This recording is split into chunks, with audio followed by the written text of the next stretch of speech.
Hi, Eva Carducci from Italy. Sorry for the glasses. I have a problem with the lights. It's the only pair that I can wear. You Don't look want to be a so diva. cool. David Bowie, sit down. Ava's in the Wow. house. My gosh, thank you. Now I blush. Now I forgot what I had to ask you, but thank you.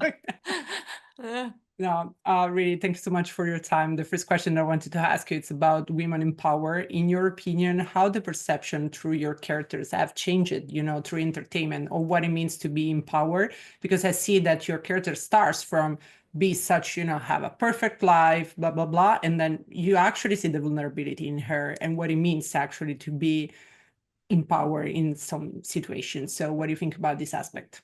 well, if we're talking about Laura and Cherry as characters, Mhm.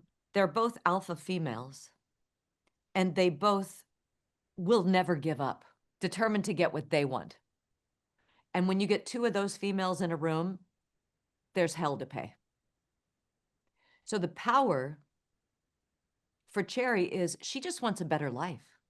What's wrong with that? It's not criminal. She hasn't done heinous things to Laura's family yet, right? But there's Yeah. suspicion there. Is she a gold digger? Is she a social climber? And Laura's grip on her son is power for Laura.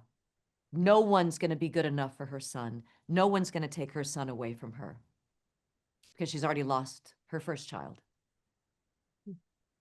But at the end of the day, what does that power mean if mom would never relent?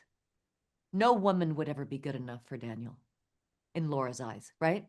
So Mhm. does she then lose the power? She does. And Cherry wins by dismantling the power of Laura.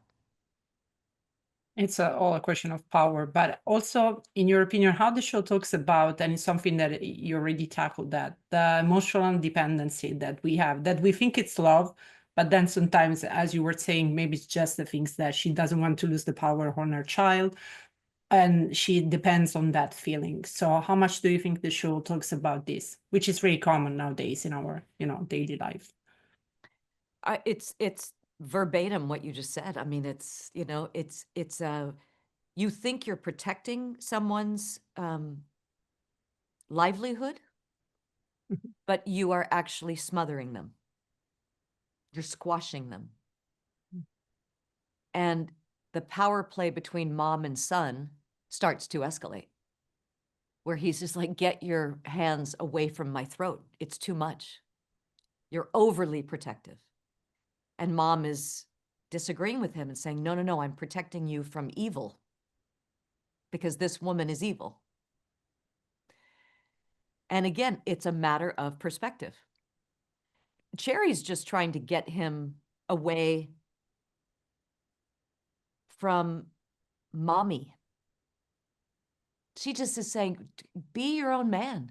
You're almost 30 years old. Make your own decisions. Come be with the woman you love, me. Why are you still under the wing of mommy? So it's that tug of war throughout the season.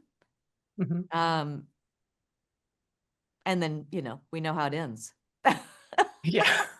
I have to rub, but I'm from Italy. I guess the perception in Italy is really more about this aspect that you were saying, because we call a lot of people of my age, they are a little bit too mommy, they say too much with the mommy or stuff like that. So I'm really interested in analyze the perception that the show had in Italy comparing to US. I think it's a little bit different, It in that is, sense. it is. I'm sure they will relate in Italy to the overly Mom and protective girlfriend, mamma we mia, relate. mamma mia. Yeah.